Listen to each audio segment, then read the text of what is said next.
Fala labaredas, tudo bem? Aqui é o Vini. Bom, galera, esse é o primeiro vídeo do canal e eu tô muito feliz com isso, porque vocês têm incentivado, têm me dado apoio, têm curtido, comentado, compartilhado, têm feito tantas coisas e eu sou muito grato por isso. Muito obrigado de verdade, porque vocês têm aquecido meu coração e têm me dado impulsão pra continuar. O primeiro vídeo que eu soltei lá, falando um pouquinho sobre o canal, foi muito bem, vocês me ajudaram bastante, então muito obrigado de verdade. Esse é o primeiro vídeo que nós vamos falar a palavra, e como tá aqui embaixo, tá fácil, não é nenhum segredo o tema, vai ser sobre jovens, justamente porque eu creio de todo meu coração que os jovens vão ser a geração que vai mudar o mundo através do evangelho. Mas como falar isso? Uma geração que tem sofrido de depressão, ansiedade, problemas psicológicos e emocionais, tem relativizado a verdade e tem transformado tudo aquilo que é sólido em algo líquido. Como falar isso? Pois é isso que a gente vai tratar hoje. Continua aqui que você vai entender um pouquinho mais sobre isso. Bom, galera, vamos lá. Como os jovens vão salvar essa geração com o evangelho, sendo que todo mundo fala que eles estão perdidos, todo mundo fala que eles não farão nada, mas cara, se a gente for parar pra pensar, se a gente não tiver a fé que eles podem fazer alguma coisa, se a gente não for atrás deles, não for buscar eles, se a gente não for buscar a nova geração, a minha geração, né? Porque eu também sou jovem, e buscar a geração antes de mim, depois de mim, na verdade, como que a igreja vai funcionar? Quem que vai pregar a palavra? Quem que vai evangelizar, por exemplo? Quem que vai ministrar? Quem que vai cuidar da igreja? Se a gente não buscar os jovens. Então isso é um bom ponto, certo? Eu queria tratar aqui sobre 3 pontos nesse vídeo. Sobre maturidade, sobre discipulado, o verdadeiro ensino da palavra e a vivência dele, e sobre novo na fé, novo convertido. Vamos lá. Primeiro, antes de tratar sobre esses 3 pontos, temos que tirar alguns preceitos que eu tenho visto na igreja. Eu vejo 2 pontos. Eu vejo as pessoas que concordam comigo que os jovens vão sim salvar a igreja, vão levar o evangelho e tudo mais, só que eles erram em coisas aí que a gente não deve engolir, que são justamente moldar o evangelho para atrair os jovens, mudar o evangelho para alcançar os jovens, e isso não rola, isso não pode acontecer, isso não deve acontecer. O evangelho por si só ele é atrativo, o evangelho por si só ele já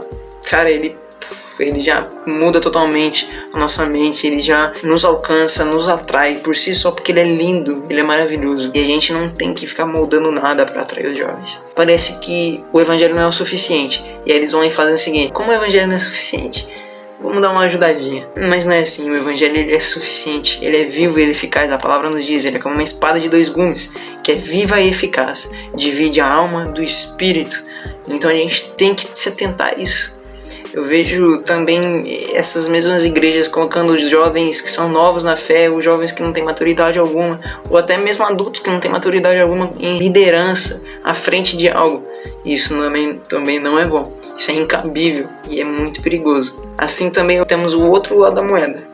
Vejo muitas pessoas mais velhas e muitas pessoas mais maduras, que deveriam ser maduras, desencorajando os jovens, matando-os espiritualmente, fazendo com que aquela chama que queima no coração dos jovens se apague por conta de inveja, medo de que eles assumam um lugar, tomam a frente de algo. Mas não é assim, a gente não tem que ter esse tipo de pensamento. Eu vejo muitas vezes eles falando que os jovens não conseguem, que eles não são necessários e deixam eles de lado.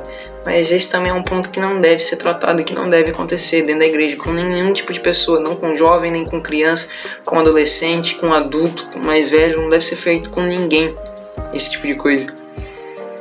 O que a gente tem que entender é continuidade geracional, isso tem que entrar na nossa mente. Mas vamos lá, maturidade. Como falar da maturidade?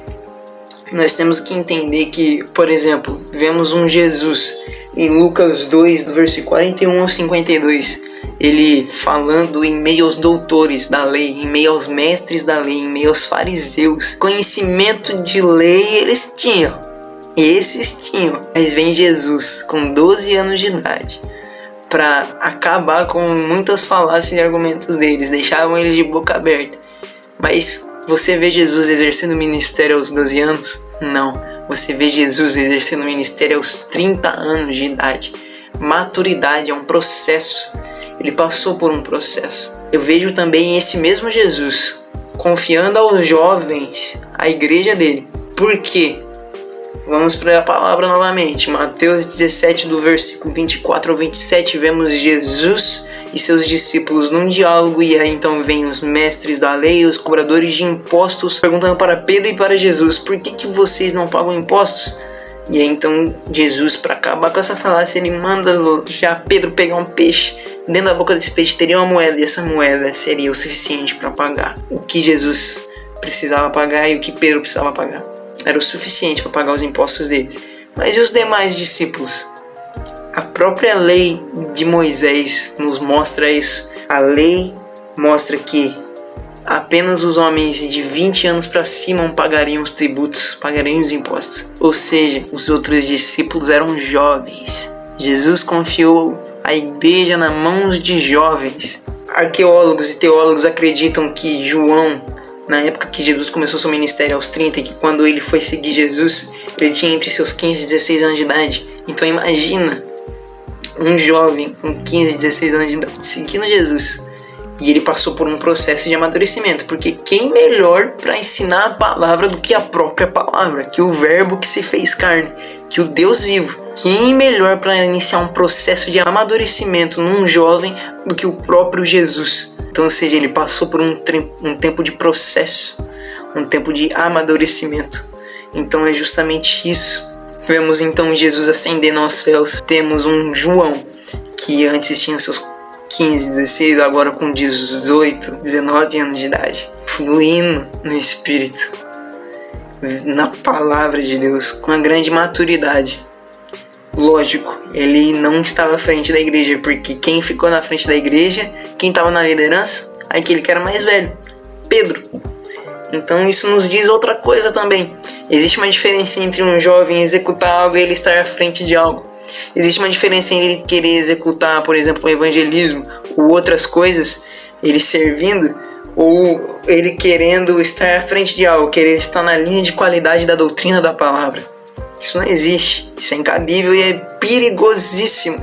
O jovem tá na frente de alguma coisa. Não é só porque ele estourou uma vez na internet falando alguma coisa bonita que ele tem que estar na linha de frente de alguma coisa, sendo que ele não tem maturidade, não passou por um processo como pastores, mestres e outras pessoas, profetas, apóstolos e evangelistas passaram. Não é só porque eles têm alguma coisa que eles carregam que eles devem já estar à frente de algo. Não, eles têm que passar por um processo de amadurecimento, assim como os outros dons, os outros chamados ministeriais passaram, como as outras pessoas passaram. Então é necessário um amadurecimento. O discipulado é importantíssimo. É importantíssimo que o líder ele tenha esse senso de continuidade geracional.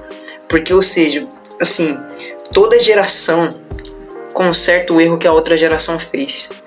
A minha geração é preocupada com saúde, cara. É preocupada com saúde demais. Não toma refri, a gente parou de comer bobeira, a gente foca na nossa saúde. Porque, cara, a gente passou por um tempo, não só da pandemia, mas a gente passou por um tempo que a gente começou a ver que, cara, precisava cuidar da saúde. Então a gente vê que cada geração cuida de um problema que ficou na outra. E eu creio que a próxima geração, que é depois de mim, vai cuidar do relativismo. Eles vão procurar algo sólido e vão querer procurar algo sólido. E onde é que eles vão encontrar? Palavra. A palavra nos traz algo sólido, a verdade. Então eu creio que a próxima geração vai trazer esse conserto. E nós que vamos estar mais velhos, vamos falar, puxa vida, verdade. A gente precisa buscar isso. E cara, isso vai queimar nossos corações, nossas mentes e vai fazer a diferença. O mundo vai entender, o mundo vai ver o evangelho através dos jovens. Então eu creio de todo o meu coração que os jovens vão mudar o mundo. Mas os nossos líderes têm que ter esse senso de continuidade geracional, de ensinar a palavra continuamente, trazer o firme fundamento, o alimento sólido e o leitinho espiritual também para aqueles que são novos na fé, mas também o alimento sólido para aqueles que já estão amadurecendo, que estão já em fase maior espiritualmente. Então precisa ter esse senso de continuidade geracional. Sobre o novo na fé, Paulo nos descreve para Timóteo que todo aquele que almeja estar à frente de algo, estar na liderança, almeja o episcopado, não pode ser novo na fé. Porque o novo na fé, ele vai agir tudo pela emoção, ele não tem maturidade espiritual para estar em uma coisa.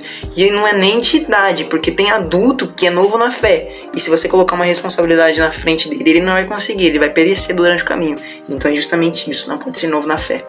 Os discípulos, eles tinham palavra desde criança, eles eram judeus, então eles tinham bagagem, tinham já um certo amadurecimento. Vemos em Timóteo, 2 Timóteo 2, do 14 ao 15, vemos Paulo escrevendo para ele: quanto a você, porém, permaneça nas coisas que aprendeu e das quais tem convicção, pois sabe de quem o aprendeu. Porque desde criança você conhece as Escrituras, que são capazes de torná-lo sábio para a salvação mediante a fé em Cristo Jesus. Ou seja, ele conhecia a palavra desde criança. Isso é um ponto que a gente não pode deixar. A gente tem que trazer todo esse equilíbrio, esse contexto, esse conjunto para os jovens e também para a igreja. A gente precisa trazer isso é necessário. Jovens, apesar de estar passando por tantas coisas, essa geração está totalmente depressiva, ansiosa e tudo mais, cara. Eles têm potencial, a gente tem potencial. Eu sou um jovem, a gente tem potencial. Eu fui atraído pelo evangelho puro, simples, mas complexo e poderoso. Ninguém precisou moldar nada pra mim. Ele é atrativo por si só.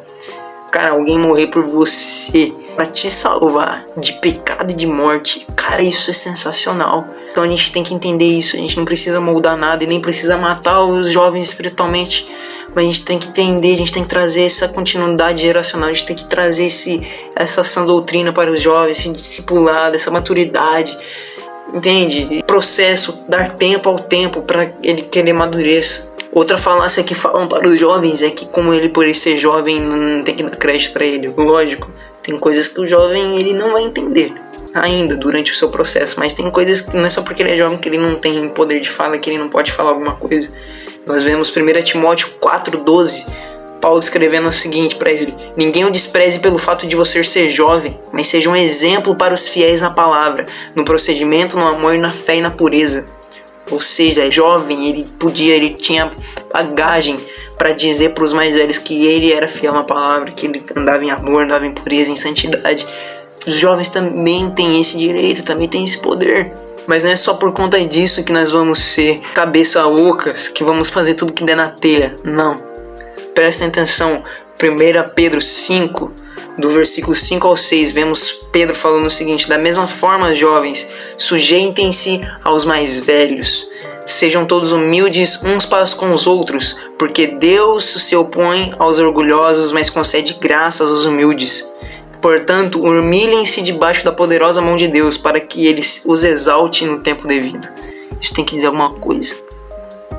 Continuidade geracional é importantíssimo. Isso tem que estar na nossa mente. Maturidade, discipulado e desenvolvimento na fé. Isso tem que estar na nossa mente, no nosso coração. Os jovens têm futuro e eles vão ser o futuro da igreja. Porque sem jovens, quando os mais velhos se forem, o que vai ficar para pregar o evangelho? É isso que eu queria falar, é isso que eu queria dizer. Muito obrigado vocês que acompanharam até o final.